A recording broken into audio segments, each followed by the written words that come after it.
Bahas skema kolaborasi tripartit untuk atasi dampak geopolitik global bersama dengan Wakil Ketua 3 DPP Apindo Jawa Tengah, Royke Jonan, yang sudah terhubung bersama kami melalui sambungan daring. Selamat pagi Pak Royke, apa kabar?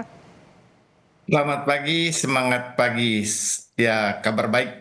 Alhamdulillah, semangat pagi Pak Royke. Pak Royke, pertama-tama yang ingin saya tanyakan terkait dengan kondisi geopolitik saat ini. Sebenarnya bagaimana teman-teman pengusaha dari Jawa Tengah melihat kondisi geopolitik sejauh ini?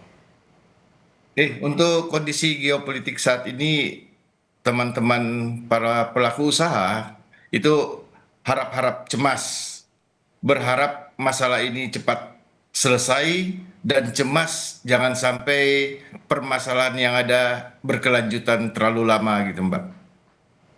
Oke. Ini kan berdampak juga dengan kondisi di dalam negeri. Katakanlah nilai tukar rupiah belakangan ini juga cukup berfluktuatif begitu Pak Royke. Seberapa besar sebenarnya dampak bagi pelaku usaha di Jawa Tengah sejauh ini? Dampaknya sangat besar, di mana kita tahu bahwa Jawa Tengah ini juga banyak industri-industri yang orientasinya adalah ekspor, walaupun tentunya orang berkata banyak eh, sisi positif yang didapatkan, tetapi di satu sisi bahan baku juga masih kita impor. Data yang kami dapat adalah 70% bahan baku itu impor. Tentunya ini juga sangat mempengaruhi daripada biaya produksi itu sendiri. Tapi kami masih berharap, masih optimis hal ini bisa kita lewati, apalagi dengan bantuan pemerintah tentunya supaya dunia usaha ini terus dapat minimal bertahan. Malah kami harap bisa berkembang. Amin, amin. Di tengah kondisi seperti saat ini ya Pak Royke. Jadi kalau misalkan kita tanya seberapa dalam tanda kutip tahan banting sebenarnya untuk dunia usaha di Jawa Tengah khususnya menghadapi seperti tadi tekanan kurs dan juga perlambatan ekonomi. Karena kalau kita melihat sejauh ini di Jawa Tengah Pak Royke, tahun ini bahkan semakin banyak mal dan juga pabrik yang bermunculan di sana. Oke, sangat benar sekali, Mbak, bahwa mal-mal baru banyak, malah perencanaan lagi dalam pembangunan, ada lagi mal besar yang akan sudah dalam proses pembangunan di Kota Semarang khususnya. Ini menandakan bahwa putaran ekonomi sebenarnya cukup baik. Mal-mal baru yang sudah beroperasi saat ini adalah perencanaan dari beberapa tahun yang lalu tentunya, di mana dilihat bahwa prospek Kota Semarang, Jawa Tengah pada umumnya itu sangat potensial. Dan juga pembangunan saat ini mal yang besar yang ada tentunya sudah digarap dari sebelum terjadinya krisis di Iran. Tetapi kami masih sangat optimis, apalagi sudah ada pembicaraan-pembicaraan damai di Iran. Mudah-mudahan segera terwujud suatu perdamaian sehingga kita bisa lebih konsentrasi untuk bagaimana dunia industri kita ini bisa berputar, beroperasi secara baik. Oke.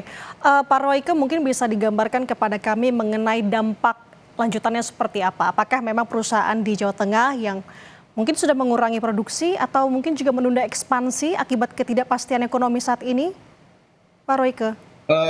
Oke, terima kasih. Jadi sebenarnya ada beberapa perusahaan besar.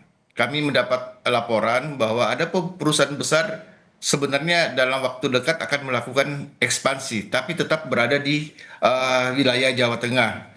Ada 3 perusahaan besar di mana mereka akan mengembangkan diri dan kami sangat berharap rencana tersebut dapat tetap terwujud tentunya, di mana kami berharap akan kembali menyerap tenaga kerja potensial yang ada di Jawa Tengah ini.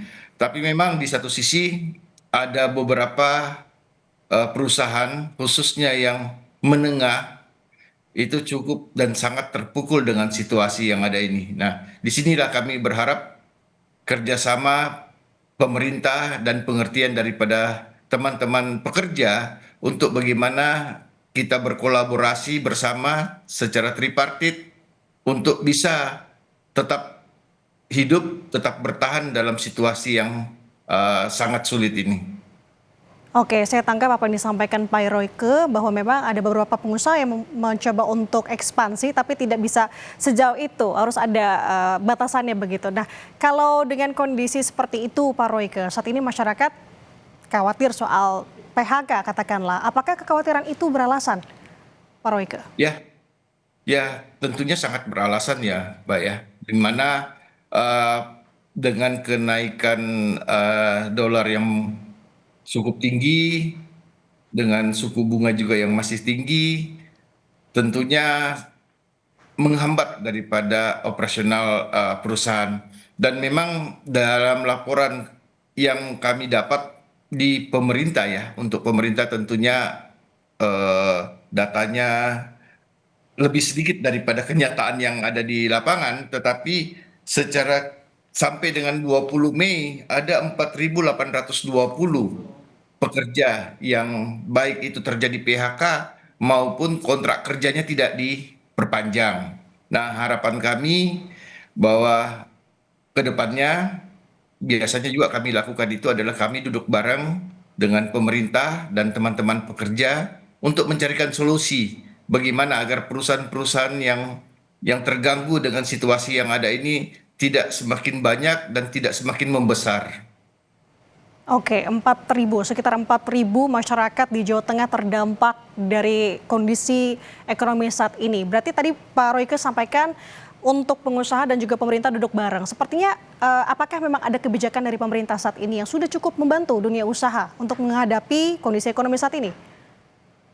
Ya, betul. Kami selalu membangun komunikasi yang baik dengan pemerintah provinsi dalam hal ini, khususnya dengan apa dinas-dinas yang terkait dengan kami, tentunya baik itu PTSP-nya, Disnaker, Disperindak, di mana kami berusaha untuk cari terobosan-terobosan baru sehingga perusahaan itu bisa bertahan. Cuman di satu sisi kami juga berharap kepada pemerintah bahwa dalam situasi seperti ini tentunya janganlah membuat suatu regulasi-regulasi baru yang memperberat daripada situasi yang ada.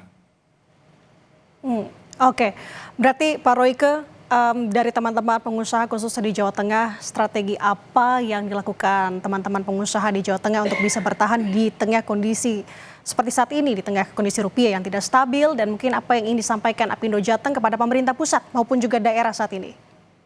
Oke, jadi langkah yang kami lakukan adalah efisiensi. Efisiensi dalam artian bahwa di dalam proses produksi, hal-hal apa yang harus kita pangkas, kami akan pangkas. Itu yang kami sangat concern di situ. Dan juga tentunya salah satu yang kami upayakan adalah memperluas pasar. Ini sangat penting karena terus terang aja pasar kita masih cukup baik untuk kita kembangkan. Demikian juga untuk pasar ekspor. Itu kami teman-teman yang baik itu dari sisi garment maupun alas kaki, karena ini yang investasi besar di Jawa Tengah adalah garment dan alas kaki, itu berusaha untuk juga tetap memperluas daripada pasar yang ada karena banyak kendala yang mereka hadapi di dalam ekspor, adanya eh, pembatalan daripada kontrak, adanya penundaan, adanya pembicaraan kembali tentang harga, itu hal-hal yang sangat mengganggu bagi teman-teman yang ekspor. Nah, makanya mereka juga berusaha untuk mencari memperluas pasar yang ada. Oke, di tengah kondisi teman-teman pengusaha di Jawa Tengah yang mengencangkan ikat pinggang, kolaborasi tripartit tentunya tidak hanya menjadi solusi, tapi butuh ada reaksi yang nyata. Terima kasih sudah berbagi bersama kami perspektif Wakil Ketua 3 DPP Apindo Jawa Tengah, Royke Jonan. Salam sehat Bapak, selamat pagi. Dan selamat pagi. Saudara, tetaplah bersama kami di Jurnal Nusantara. Kami akan kembali dengan informasi menarik dan penting lainnya usai jeda.